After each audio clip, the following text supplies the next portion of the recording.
Nigerians may begin to pay more for the consumption of petroleum products from next year as the government plans to make significant cuts in subsidies as a result of falling oil prices.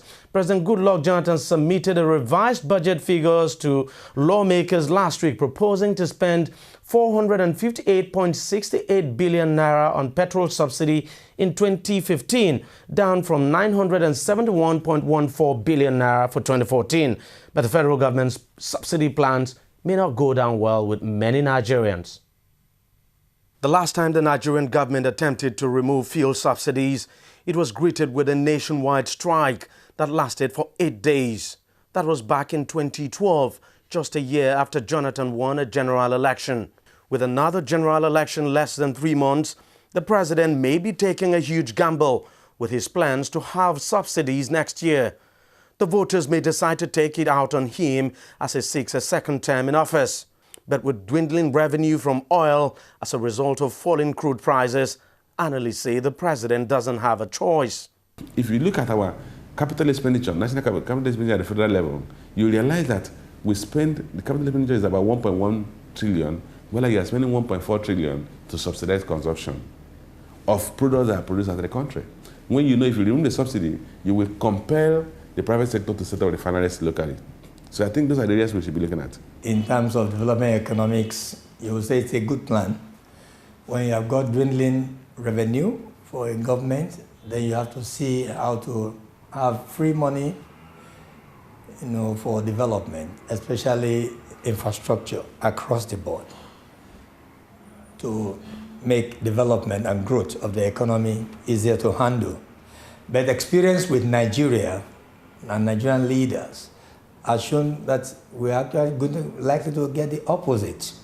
While economists may understand why the cuts are necessary, the plan will be a tough sell in the public, and from some of the reaction on the street, a confrontation may be looming.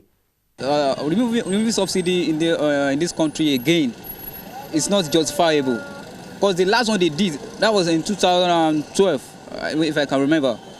They promised us that the money meant for the subsidy will be used for transportation, good roads, and other social amenities. But till now, we didn't see the impact. The issue of petrol, it has a kind of multiplier effect. Nigerians will find it difficult to accept this because, initially there was this argument that they have to remove subsidy. So, and we know what happened. And I think something worse that can happen if the government should go further. Government should look for other ways for getting money in order to, fund the economy.